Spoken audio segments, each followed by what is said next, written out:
Today, we're going to plot out the tonal map across the keyboard, utilizing everything we've learned so far about half steps and whole steps.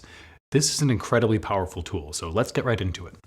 We can build our tonal map from any note we choose, and use our knowledge of whole steps and half steps and how they relate to each other to orient ourselves in that tonal space.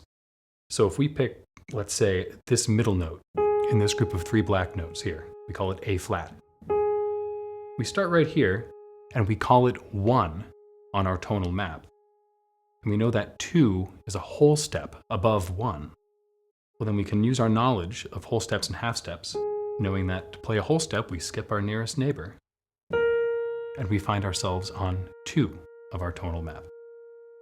And now 3, as we know, is a whole step above 2. So we can look down, skip our nearest neighbor, and come up to this pitch here, which is pitch 3 in our tonal map. So now we have 1, 2, and 3. And notice that these are all whole steps apart from one another.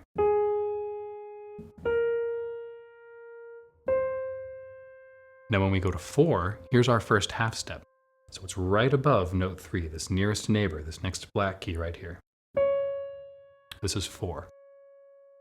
So we have 1, 2, 3, 4. And now a whole step up to 5. Remember, we can find that whole step by skipping our nearest neighbor.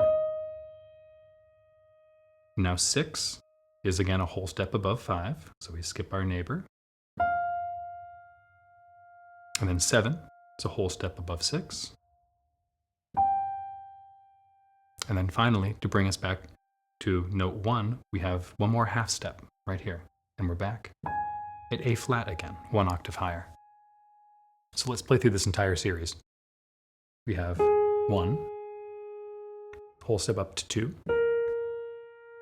whole step up to 3, a half step up to 4, a whole step up to 5, a whole step up to 6, whole step up to 7, and finally a half step up to 1. Now again, we can build this tonal map from any pitch we like. So let's pick another random pitch.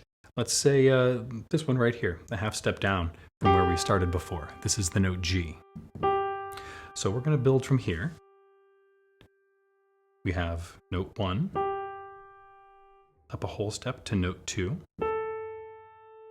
up another whole step to note 3, and now just a half step up to note 4.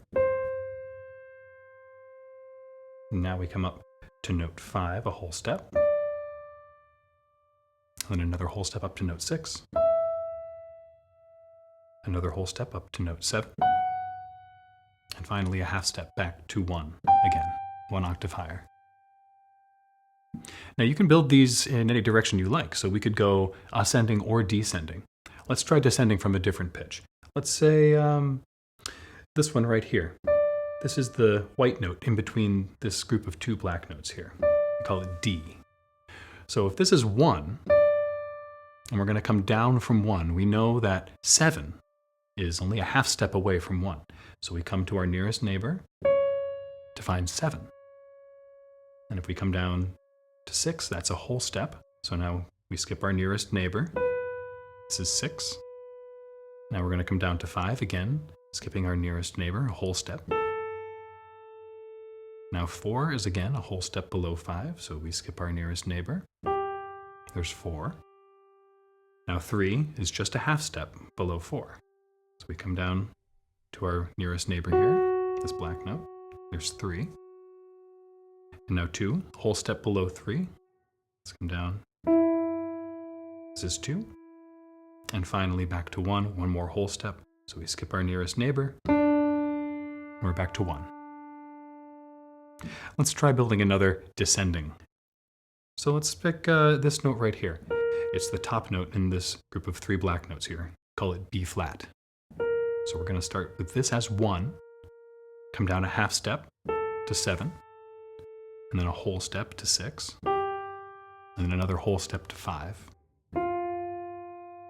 and now a whole step down to 4, and now a half step down to 3, and then whole step down to 2, and finally one more whole step down to 1. Now it's important that we think of this as a space, a tonal space. This isn't so much a scale or an order of notes as it is a map of all of the relationships between notes. So we could just play around within this space and not try to go from 1 to 1 per se. So let's pick another random note.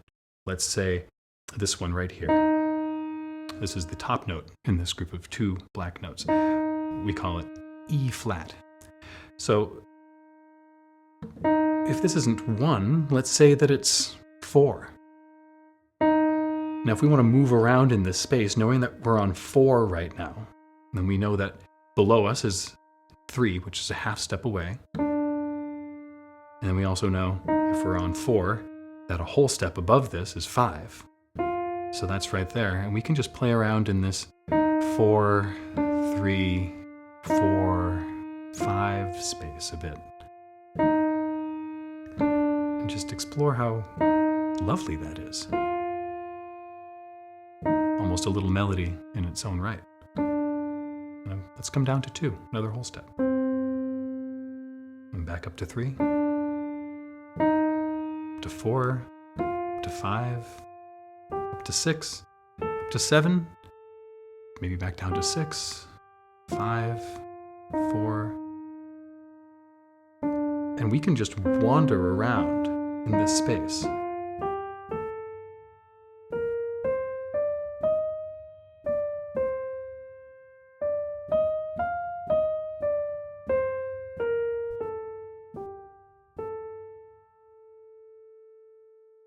And there's no direction, there's no resolution, but you can find the natural tensions that exist within this space that almost pull you one way or another. Honor those, explore those, allow yourself to feel which tensions want to release in which direction. Let's pick another note to build our tonal map from. Let's say this note right here. This is the white note in between the top 2 black notes in the group of 3 black notes. We call this A. Let's say that A is 6. So we know that 7 is a whole step right above 6. And come back down a whole step to 6. Come down a whole step to 5. Then 4 is a whole step below 5. And then 3 is a half step below 4. And 2 is a whole step below 3. And 1 is a whole step below 2. We can keep going down. 7 is a half step below 1. And 6 is a whole step below 7. Now, did you notice something interesting about this particular projection of the tonal map? We just played all the white notes. And it turns out that the piano has built right into it a nice visual reminder of the tonal map. It's here, the one built off of C. Look, you can see there's no black note in between 3 and 4. This here is a half step. And there's also no black note here between 7 and 1. This is also a half step. This is the location of the 2 half steps within the tonal map. And this can make it very easy to move around and orient yourself.